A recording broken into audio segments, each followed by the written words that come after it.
Mga kapatid ko kay Kristo Jesus, ito'y paalala, pag-asa at disiplina. Kasaysayan noon, pamumuhay ngayon, ang karugtong kahapon. Ang pagtutuli ay tanda ng kasunduan. 17 Kabanata. Nang 99 na taong gulang si Abram, nagpakita sa kanya ang Panginoon at sinabi, "Ako ang Diyos na makapangyarihan. Palagi kang maging matapat sa akin at mamuhay ng matuwid. Tutuparin ko ang kasunduan ko sa iyo. Pararamihin ko ang mga lahi mo." Nang marinig ito ni Abram, nagpatira pa siya bilang paggalang sa Diyos. Sinabi ng Diyos sa kanya, "Saganang akin, ito ang kasunduan ko sa iyo. Magiging ama ka ng maraming bansa. Mula ngayon, hindi na Abram ang itatawag sa iyo, kundi Abraham, dahil gagawin kitang ama ng maraming bansa. Pararamihin ko ang mga lahi mo, at magtatayo sila ng mga bansa, at ang iba sa kanila ay magiging hari.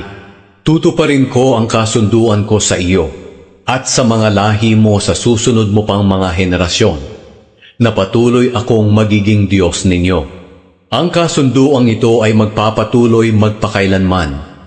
Mga dayuhan lamang kayo ngayon sa lupain ng Kanaan, pero ibibigay ko ang buong lupain ito sa iyo at sa mga lahi mo.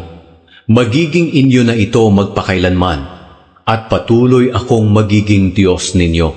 Sinabi pa niya kay Abraham, "Ingatan mo ang kasunduan nating ito, at ganoon din ang dapat gawin ng mga lahi mo sa susunod pang mga henerasyon.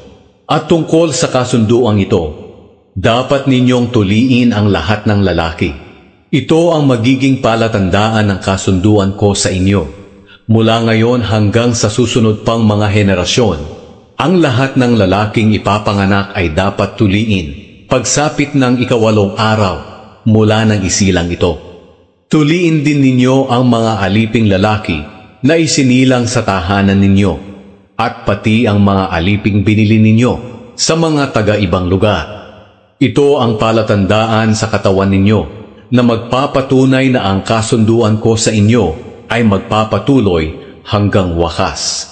Ang sinumang lalaki sa inyo na tumangging magpatuli ay huwag ninyong ituring na kababayan, dahil binaliwala niya ang kasunduan ko." Sinabi pa ng Diyos kay Abraham, "Tungkol naman sa asawa mong si Sarai, hindi mo na siya tatawaging Sarai, kundi mula ngayon ay Sara na ang itatawag mo sa kanya.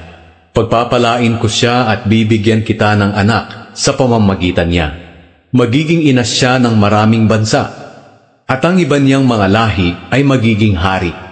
Nang marinig ito ni Abraham, nagpatira pa siya bilang paggalang sa Diyos, pero tumawa siya sa kanyang narinig. Sinabi niya sa kanyang sarili, "Magkakaanak pa ba ako na nasa 100 taong gulang na? At si Sara, mabubuntis pa kaya siya na nasa 90 taong gulang na?" Sinabi niya sa Diyos, "Kung ganoon po ang mangyayari, naway pagpalain niyo rin po ang anak kong si Ismael." Sumagot ang Diyos, "Ang totoo ay ito, ang asawa mong si Sara ay manganganak ng lalaki, at papangalanan mo siyang Isaac. Sa kanya ko ipagpapatuloy ang kasunduan ko sa iyo, at magpapatuloy ang kasunduang ito sa mga lahi niya magpakailanman. Tungkol naman kay Ismael, narinig ko ang kahilingan mo para sa kanya. Pagpapalain ko siya at bibigyan ng maraming lahi.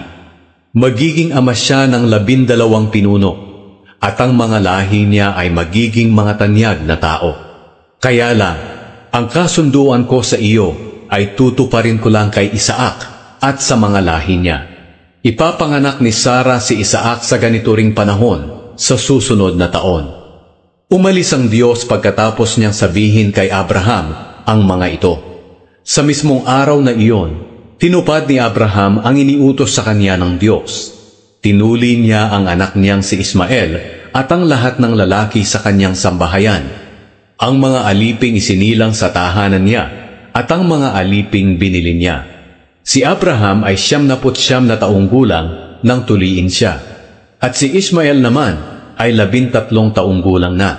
Sa mismong araw na iyon na nag-utos ang Diyos na ang lahat ng lalaki ay dapat tuliin, nagpatuli si Abraham at si Ismael, pati ang lahat ng alipin ni Abraham na isinilang sa sambahayan niya, at ang mga alipin na binili niya sa mga taga-ibang lugar. Salamat sa Diyos sa magandang balita sa araw na ito. Iniikayat ko kayong lahat manood at makinig sa kasaysayan at sa katotohanan sa nakasulat sa banal na aklat. Araw-araw akong magbibigay ng sinasalaysay at pagbubulay-bulay kaugnay sa ating buhay. Pagkaloob ng Diyos, bukas, sa ganitong oras, sa susunod na kabanata. Hanggang sa muli, bye-bye. God bless us.